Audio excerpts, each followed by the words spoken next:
Salut à tous, on est de retour pour une nouvelle vidéo. Nono est avec nous, salut Nono.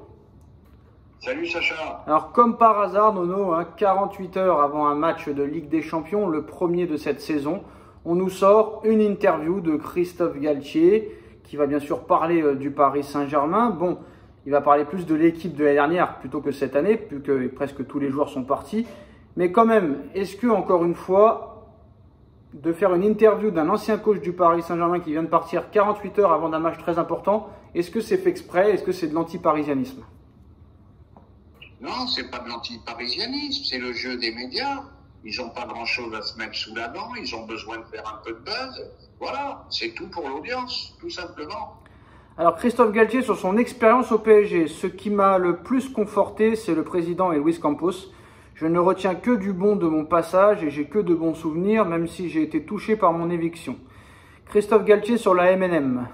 Quand tu deviens coach du Paris Saint-Germain et que tu as ces trois joueurs-là, tu n'as qu'une obsession, c'est comment je fais pour les associer.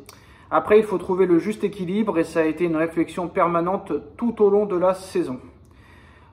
Christophe Galtier concernant Warren Zaïre-Emery. Tout le monde s'est aperçu qu'il n'était pas comme les autres. Il est amoureux du club, il est passionné de football et à 16 ans et demi, il fait déjà le métier. Bon, il a 17 ans déjà et puis s'il était tellement fort, pourquoi tu l'as mis complètement de côté après le match contre le Bayern? Ça, la question n'a pas été posée bien sûr. C'est quand même assez bizarre. Donc voilà ce qu'on retient déjà. Donc sur ces trois premières questions, Nono, qu'est-ce que tu retiens? Eh ben, je retiens que Galtier, dans ses plus grands rêves, jamais de sa vie il aurait pensé entraîner les trois meilleurs joueurs du monde. Jamais de la vie. Tu passes de Saint-Étienne à l'attaque du PSG qu'il avait. Voilà. Quant à Zaïre-Emery, j'en ai un peu marre d'entendre ça. J'ai rien contre ce gamin. Mais on va encore un qu'on va cramer. Ça y est, j'entends Zaïre-Emery, phénomène. Zaïre-Emery n'est pas comme les autres. Zaïre-Emery, j'ai même entendu Zaïre-Emery, il pourrait postuler à l'équipe de France. Eh ben non, faut être patient, faut attendre un peu. Voilà, c'est encore un peu juste. Voilà ce que j'ai à dire. Bon, après, bon, il dit je n'ai pas eu de prise de parole auparavant parce qu'il y a eu un tel déferlement médiatique sur des sujets aussi sensibles. C'est très difficile à supporter. D'autant plus que j'estime que c'est injuste. J'ai accusé le coup, mais maintenant je suis très combatif. Les gens du football me connaissent, les joueurs me connaissent, les dirigeants me connaissent, on sait qui je suis. Nanani, il y a eu les enquêtes préliminaires aussi qui ont été ouvertes sur la discrimination, là, on se rappelle de ça. Bon voilà, le sujet du PSG a aussi été évoqué, j'ai eu de très bons souvenirs, j'ai pris du plaisir à entraîner ce groupe. Je suis fier d'une chose, c'est d'avoir eu le 11e titre de champion de France. Bon, il se remet pas en question, encore une fois, Nono, ces mecs-là, t'écoutes Tourelle, t'écoutes Pochettino, t'écoutes Galtier, c'est jamais de leur faute. Bon d'accord, le Paris Saint-Germain peut-être leur a pas donné les outils pour faire le taf, mais jamais de remise en question quand même, c'est toujours la faute des autres. Incroyable. Ah, mais quand t'entends, je suis fier du 11e titre de champion de France, mais je lui dis, Christophe, t'avais les trois meilleurs joueurs du monde dans ton effectif? Non mais franchement, t'espérais quoi d'autre que d'être champion de France? Mais sérieux, moi j'hallucine quand j'entends ça. En plus, tu finis champion avec un point d'avance sur le Racing Club de Lens, avec tout le respect que j'ai pour eux.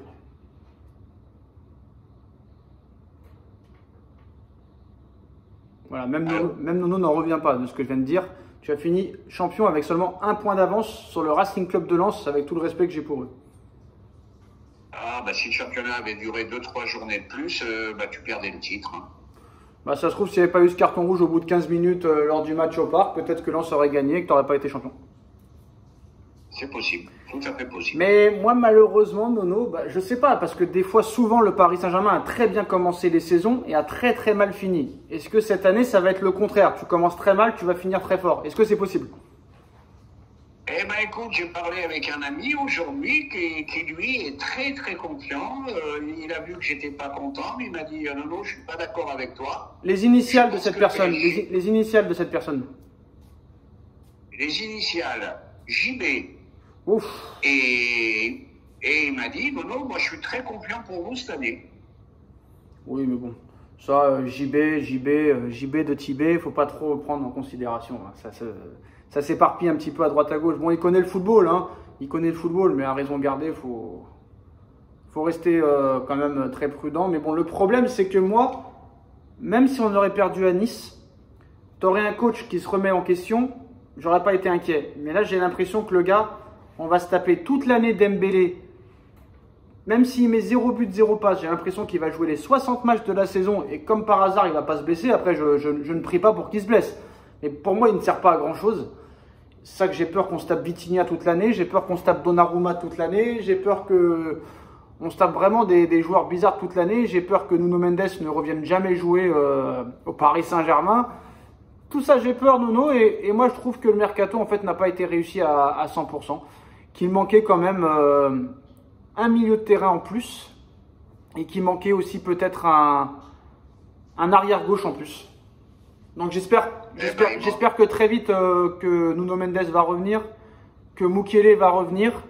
Et j'espère que Paris, cet hiver, va recruter au moins un milieu défensif supplémentaire.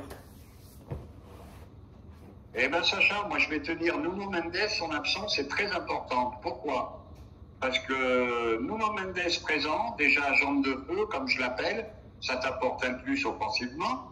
Et ça permet peut-être de décaler Hernandez en défense centrale, qui est quand même beaucoup plus rapide que Skriniar. Et malheureusement, je pense que le gros flop, eh ben oui, c'est Skriniar. Une lenteur inimaginable. Et je ne l'ai pas vu lors des 3-4 premiers matchs parce qu'il n'était pas en danger. Mais alors, j'en reviens pas à ce point-là. Et j'ai lu une interview de Lizarazu qui disait comme moi aujourd'hui, incroyable la lenteur de Skriniar. Contre Toulouse, contre Lens, il avait été bon la première heure, mais bon, il n'avait pas été mauvais pour le match contre Lens. Mais alors à l'arrivée, on pensait que ça allait être Marquinhos qui allait être mis en danger si Mendes reprenait le couloir gauche et que Hernandez venait dans l'axe. Mais à l'arrivée, c'est peut-être Skriniar qui va sauter, peut-être. On ne sait pas. Eh bien, sauter, je ne sais pas, parce que c'est un joueur cadre malgré tout. Mais ces lacunes-là, je ne vois pas comment il va y remédier. Et maintenant, ben voilà, Nono, qu'est-ce qu'il va dire? Eh ben, je suis content que Marquinhos revienne, parce qu'il y a quand même un peu plus de vitesse malgré tout. Alors d'ailleurs, un petit message pour Enrique, hein, s'il veut toujours mettre Donnarumma numéro 1.